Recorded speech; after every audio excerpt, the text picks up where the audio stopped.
Hello guys, welcome back to law school. आज हम बात करेंगे अनड्यू इन्फ्लुएंस की। अनड्यू इन्फ्लुएंस मीन्स जैसे कि आप किसी इंसान को इन्फ्लुएंस करते हो अनड्यूली या रॉन्ग वे में, कॉन्ट्रैक्ट में इंटर करने के लिए। कॉन्ट्रैक्ट करने के लिए आपने उसे इन्फ्लुएंस करा, डोमिनेट करा रॉन्ग वे में, तो कॉन्ट्रैक्ट में इंटर करने के लिए कि आप ये कॉन्ट्रैक्ट कर लो, वो अनड्यू इन्फ्लुएंस हो जाएगा। नॉर्मल इसे डेफिनेशन के थ्रू समझेंगे। डेफिनेशन का आई मीन डिफाइंड है सेक्शन 16 में, डिफाइंड है अनड्यू इन्फ्लुएंस। फ्री कंसेंट होने के लिए अनड्यू इन्फ्लुएंस से दूर होना चाहिए। कोई भी कॉन्ट्रैक्ट की फ्री कंसेंट जब मानी जाएगी जब वो अनड्यू इन्फ्लुएंस से दूर हो। सेक्शन 13-14 को पहले देखेंगे, फिर उसके बाद 15 कोअर्जन को देखा जाएगा, फिर उसके बाद अनड्यू इन्फ्लुएंस देखेंगे तो ज़्यादा क्लियर समझ में आएगा। आप डायरेक्ट अनड्यू इन्फ्लुएंस को देखेंगे आपको बिल्कुल नहीं समझ में आएगा। अब फर्स्ट क्या लिखा हुआ है, a contract is said to be induced by undue influence where the relation subsisting between the parties are such that one of the party is in a position to dominate the will of the other। मतलब relation होना चाहिए, parties के बीच में relation होना जरूरी है undue influence के लिए। और एक पार्टी डोमिनेट पोजीशन में होनी चाहिए, मतलब एक पार्टी दूसरी पार्टी को डोमिनेट कर सके और उसकी पोजीशन का अनफेयर एडवांटेज ले सके। ये लिखा है फर्स्ट लाइन में। क्या लिखा है, where the relation subsisting between the parties, मतलब पार्टीज में रिलेशंस होना चाहिए, दो पार्टीज में कुछ रिलेशन होना चाहिए, और एक पार्टी डोमिनेटिंग पोजीशन में और एक लोअर पोजीशन में, और जो अदर पार्टी है, पहली वाली पार्टी, वो अदर पार्टी का अनफेयर एडवांटेज ले सके। ठीक है। अब सेकंड पॉइंट क्या है, in a particular and without prejudice to the generality of the foregoing principle a person is deemed to be in position to dominate the will of another where he holds a real और apparent authority. Real और apparent relation हो, जब जब real relation हो या apparent relation हो, तब क्या होगा कि वह फायदा उठा सकेगी। एपेरेंट मतलब ऑस्टेंसिबल ऑनर हुआ। ठीक है। जब वो कॉन्ट्रैक्ट करता है तो उस पोजीशन में हो कि वो रियल या अपेरेंट ऑथोरिटी हो, तब वो फिड्यूशरी रिलेशन में हो। फिड्यूशरी रिलेशन मतलब जैसे मदर फादर, सन डॉटर, ये सारे रिलेशंस फिड्यूशरी रिलेशन में आ जाएंगे। ठीक है। बी पॉइंट क्या बात करता है, where he makes he contract with a person whose mental capacity is temporary और permanently affected by reason of age, illness और बॉडीली स्ट्रेन। मतलब उसकी मेंटल कैपेसिटी टेम्परेली और परमानेंटली अफेक्टेड है एज की वजह से, उसकी एज इतनी हो गई है, या कोई इलनेस है, या कोई बॉडीली या मेंटली डिस्ट्रेस हुआ है उसको, कि वो उस पर्सन पे डिपेंडेंट हो गया है। इसके लिए अपन एक एग्जांपल देखते हैं। जैसे एक ए बहुत ओल्ड एज पर्सन है, बी उसका डॉक्टर है। बी उसको कहता है कि मैं तुम्हारी बीमारी का इलाज तभी करूंगा जब तुम मेरे को ये जो तुम्हारी 2 करोड़ की प्रॉपर्टी है ये 1 लाख में बेच दोगे। अगर नहीं करा तो मैं तुम्हारा इलाज नहीं करूंगा, तुमको गलत दवाइयां दे दूंगा, ऐसा कुछ भी कहकर उसको इन्फ्लुएंस कर देता है। उसकी ओल्ड एज का वो फायदा उठाता है। जैसे उसने ओल्ड एज का फायदा उठाया तो ये हो गया उसका अनड्यू इन्फ्लुएंस, की कॉन्ट्रैक्ट में इंटर करने के लिए उसने उसकी ओल्ड एज का फायदा उठाया, या उसकी कोई मेंटली बीमारी का फायदा उठाया कि तुमने ये नहीं करा तो मैं तुम्हारे साथ ऐसा कर दूंगा। डॉक्टर कभी बोल देता अपने पेशेंट को, तो ये हो गया अनड्यू इन्फ्लुएंस करना उस पर्सन का। ठीक है, by reason of age, illness और बॉडीली स्ट्रेस, इन तरीकों से।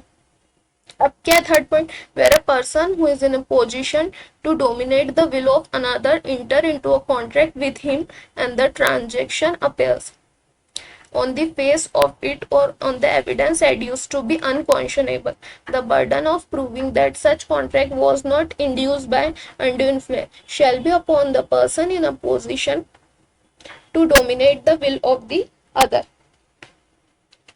मतलब क्या हुआ, on the face of it means कहीं ना कहीं समझ में आ रहा है कि एक डोमिनेट पोजीशन में, और अदर मतलब देखने से समझ में आ रहा है कि कॉन्ट्रैक्ट करा हुआ, जैसे कोई कॉन्ट्रैक्ट है तो अपने को ये कॉन्ट्रैक्ट देखने से समझ में आ रहा है कि यार ये हो सकता है इसके साथ अनड्यू इन्फ्लुएंस, क्योंकि एक स्ट्रॉन्ग पोजीशन में और दूसरा वीक पोजीशन में, कहीं ना कहीं कोर्ट उस चीज को प्रिज्यूम कर सकती है। और इसमें क्या लिखा है, burden of proof. Burden of proof के बारे में बताया कि बर्डन ऑफ प्रूफ किस पे होगा, तो बर्डन ऑफ प्रूफ उस पर होगा जो डोमिनेटिंग पोजीशन में, उस पे ही बर्डन ऑफ प्रूफ होगा, उसे ये प्रिज्यूम प्रिजम्पशन रिब्यूट करनी होगी कि नहीं, मैंने उसका अनड्यू इन्फ्लुएंस, मैंने उसका कोई फायदा नहीं उठाया है, मैंने जो कॉन्ट्रैक्ट किया है वो फ्री कंसेंट के थ्रू किया है, मैंने कोई भी फायदा नहीं उठाया है, कोई उसका गलत उपयोग नहीं, रॉन्ग वे में नहीं करा है। ये सब उस पर्सन पे डिपेंड होगा जो डोमिनेटिंग पोजीशन पे, उसको ये सारी चीजें प्रूफ करनी होगी। ये एग्जांपल देख लिया था अपन ने कि a male infidel by disease of age is induced by B's influence over him as his medical assistant। B उसके इन्फ्लुएंस में कि वो मेडिकल असिस्टेंस है उसका, तो उसको इन्फ्लुएंस कर सकता है कि तुमने अगर ये प्रॉपर्टी मेरे नाम नहीं की इतनी कम कीमत पे तो मैं तुम्हारा इलाज नहीं कर। अब इसके एसेंशियल एलिमेंट्स देख लेते हैं। एसेंशियल एलिमेंट्स में क्या, relation subsisting between the parties, relation होना चाहिए पार्टीज के बीच में। पार्टीज के बीच में कैसा रिलेशन होना चाहिए, रियल और अपेरेंट, रियल रिलेशन हो या अपेरेंट रिलेशन हो, रियल अपेरेंट ऑथोरिटी हो, रियल और अपेरेंट एम्प्लॉयर एम्प्लॉय का रिलेशन आ जाएगा, या fiduciary relationship. Fiduciary relationship utmost good faith का होता है, इट मीन्स हस्बैंड वाइफ का, फादर सन, एडवोकेट क्लाइंट, जिसमें one is a superior position and other is a weak position. Second point क्या है, position to dominate the will of the other, मतलब इस position में होना चाहिए कि वो दूसरे के डोमिनेट कर सके, एक स्ट्रॉन्ग पोजीशन में होना चाहिए, दूसरा वीक पोजीशन में होना चाहिए। Uses that position to obtain an undue advantage over the other, obtain undue advantage, गलत उसका एडवांटेज उठा सके, वो उस पोजीशन में रह के, अपनी पोजीशन में रह के वो दूसरे का फायदा उठा सके, अनड्यू एडवांटेज उठा सके। Burden of proof, burden of proof किस पे होगा, जो डोमिनेटिंग पोजीशन पे, उससे बर्डन ऑफ प्रूफ होगा, उसे ये प्रिजम्पशन रिब्यूट करनी होगी कि मैंने उससे गलत फायदा नहीं उठाया, मैंने उसका अनड्यू इन्फ्लुएंस नहीं करा, ये जो कॉन्ट्रैक्ट हुआ है वो फ्री कंसेंट में।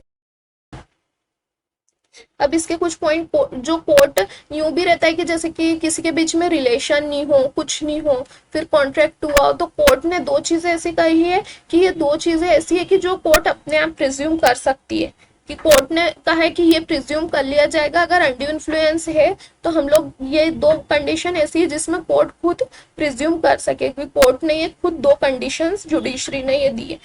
फर्स्ट है अनरीजनेबल बार्गेन। अनरीजनेबल बार्गेन क्या होती है, जब मोनोपोली क्रिएट होती है, मतलब जैसे कि आपने कोविड के टाइम पर देखा ही होगा कि हर कोई शॉपकीपर अपनी मनमानी का, अब जितना पैसा जो चीज के लिए चार्ज कर रहा था वो कर रहा था, अनरीजनेबल अमाउंट चार्ज किए जा रहे थे, उसके लिए क्या मोनोपोली क्रिएट हो गई थी मार्केट में, ये हो गया अनरीजनेबल बार्गेन। मतलब तब शॉपकीपर एक ऊपर की पोजीशन में आ गया था, और जो बायर खरीदार था वो नीचे वीक पोजीशन में कि हाँ भैया लेना ही है, घर पे जरूरत है इन चीजों की, तो ये अनरीजनेबल बार्गेन हो गई। पर्दानशीन वुमन, पोजीशन ऑफ पर्दानशीन वुमन यहाँ पे क्या बताई गई है, ये प्रिजम्पशन कर ली जाएगी कि उसके साथ अनड्यू इन्फ्लुएंस हुआ है, कि उसे बिजनेस कॉन्ट्रैक्ट इसकी समझ नहीं थी, तो ये जिन्हें पोजीशन का फायदा उठाया उसको प्रूव करना होगा कि नहीं, वो पर्दानशीन वुमन थी, मैंने उसके साथ कॉन्ट्रैक्ट किया, पर मैंने उसको कॉन्ट्रैक्ट के सारे क्लॉज, सारे टर्म्स, एग्रीमेंट जितनी भी थे सारी चीजें बताई है, और मैंने जो भी किया है वो सारी चीजें फ्री कर। Okay, thank you, please like share and subscribe my channel.